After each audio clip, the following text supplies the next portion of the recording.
You know someone was about to book. They viewed your service page, opened your calendar, maybe even started typing in their details. Then they left. No confirmation. No email. No booking. And you know that it's not because your service is bad. It means something interrupted the decision. And your analytics won't tell you what it was. That's what we're unpacking today. Why people stop short. And how to bring them back without being pushy, spammy, or sleazy. Here's the thing though, most of the time, it has nothing to do with you or your business. And today, I'm going to show you exactly how to bring those almost clients back using something called cart abandonment emails, specifically tailored for service businesses like yours. Let's start by talking about why this happens in the first place, because understanding the why makes all the difference in how you respond. When someone gets close to booking your service but doesn't follow through, there are usually a few things going on behind the scenes that your website analytics just can't capture. First, there's simple overwhelm. Your potential client might love what you offer, but they're juggling a million other decisions in their business or personal life. Booking a service, especially if it's their first time working with someone like you, feels like one more big decision they need to make when they already maxed out. Then there's the comparison trap. Maybe they started looking at your services, but then decided they should shop around first. They tell themselves they'll come back to you after they've done their research, but you know how that goes, life gets in the way, and they forget where they found you. There's also the timing issue. They might genuinely want to work with you, but the timing isn't quite right. Maybe they need to check with their partner, or wait until next month's budget kicks in, or finish up a current project first. And here's one that might surprise you, sometimes people get cold feet not because they do and want your service, but because they're worried about whether they're ready for it. They want the results you provide, but they second guessing whether they can commit to the process or show up the way they think they need to. None of these scenarios mean your business is broken. They just mean your potential clients are human, with all the complexity that comes with that. This is where cart abandonment emails come in, and I want to clear up some confusion about what these actually are, especially for service businesses. When most people hear cart abandonment emails, they think of e-commerce, someone adds a physical product to their shopping cart and leaves without buying. But the same principle applies to service businesses. When someone starts your booking process, fills out a contact form, or begins scheduling a consultation but doesn't complete it, that's abandonment too. And just like those e-commerce businesses send follow-up emails to people who left items in their cart, you can send follow-up emails to people who showed interest in your services but didn't book. Now, I know what some of you might be thinking, isn't that kind of pushy? Or what if they consider it spam? Here's the reality, if someone engaged with your booking process or contact form, they've already shown genuine interest in working with you. A friendly, helpful follow-up isn't spam, it's good customer service. Think about it this way. If someone walked into your physical office, asked questions about your services, maybe even sat down to discuss pricing, but then left without scheduling anything, wouldn't you naturally want to follow up? You might call them the next day or send a quick note asking if they had any other questions. That's all we're doing here, just in digital form. So what does a good abandonment email actually look like for a service business? The key is to keep it conversational and helpful, not sleazy or desperate. Your first email should go out within a few hours of the abandonment, while you're still fresh in their mind. The tone should be friendly and understanding, like you're reaching out to a friend who mentioned they might need help with something. You might start with something like, "Hi name. I noticed you were checking out my coaching packages earlier today. I know how overwhelming it can be to research different options, so I wanted to reach out and see if you had any questions I could help answer." The goal isn't to immediately push for the sale. It's to reopen the conversation and remove any barriers that might be stopping them from moving forward.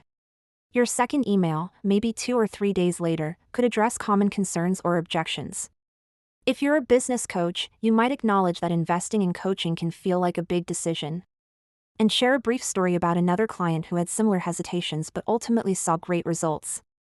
The key with all of these emails is to make them feel personal and human.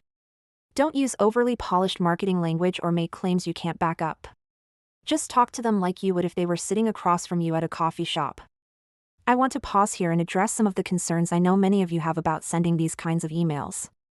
Won't I annoy my potential clients? This is probably the biggest worry I hear. The truth is, if you're being genuinely helpful and not aggressively pushy, most people appreciate the follow-up. You making their life easier by staying in touch and being available when they're ready to move forward. What if they were just window shopping and never seriously considered hiring me? Even window shoppers sometimes turn into clients when the timing is right. And if they truly weren't interested, a polite "thanks, but I'm not looking for this right now" response gives you clarity so you can focus your energy elsewhere. What if they reply to these emails with questions or concerns? That's actually ideal. It means you've reopened the conversation and now have a chance to address whatever was holding them back.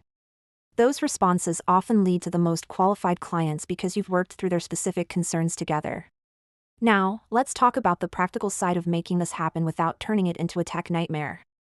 Most email marketing platforms like ConvertKit, MailChimp, or even simpler tools like Flowdesk can handle basic automation sequences. You don't need anything fancy or expensive to get started.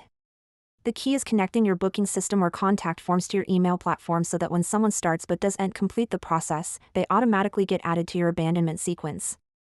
If you're using a scheduling tool like Calendly or Acuity, they often have built-in integrations with popular email platforms. For contact forms, tools like Gravity Forms or even basic WordPress forms can usually connect to your email system. The timing matters too. I mentioned sending the first email within a few hours, but you don't want to be too aggressive. A good sequence might look like first email after 2 to 4 hours, second email after 2 to 3 days, and maybe a final email after a week. 3 emails is usually plenty. More than that and you risk crossing the line from helpful to annoying. Here's where you can really make these emails work harder for you. The more you can personalize them based on what service they were looking at or what stage of the process they abandoned, the better your results will be. If someone was looking at your high-end coaching package versus your starter consultation, those are different conversations. The person interested in premium services might need reassurance about ROI and results, while someone looking at your entry-level offering might be more concerned about time commitment or whether they're ready to get started. You can also include helpful resources in these emails. Maybe a FAQ document that addresses common concerns about your services, or a brief video where you personally address some of the hesitations people typically have. Some service providers even include a short personal video in their abandonment emails, just a quick 30-second message saying something like, "Hi Sarah, I saw you were looking at working together and wanted to personally reach out to see if you had any questions." It doesn't have to be polished or professional. In fact, it's often better if it feels casual and authentic. Before I wrap up, let me share a few mistakes I see service business owners make with these emails. First, sounding desperate or overly eager. Your potential clients can sense when you're coming from a place of scarcity, and it makes them uncomfortable. Keep your tone confident and helpful, not needy. Second, jumping straight to discounts or special offers. While this might work for some businesses, for most service providers, immediately offering a discount can actually devalue your services in the prospect's mind. Focus on addressing concerns and providing value first. Third, writing emails that are too long or too sales-heavy. Remember, these people already know what you offer, they were just on your website looking at it. They don't need another sales pitch. They need reassurance, answers to questions, or simply a gentle reminder that you're there when they're ready.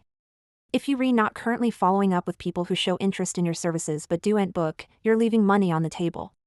It's really that simple. These abandonment emails don't have to be complicated or perfect. Even a basic sequence of 2 or 3 helpful, conversational emails can recover a significant percentage of those lost opportunities. And if you're feeling overwhelmed by the idea of setting all this up yourself, or if you want someone to review your current funnel and identify other areas where potential clients might be slipping away, that's exactly what I help service business owners with.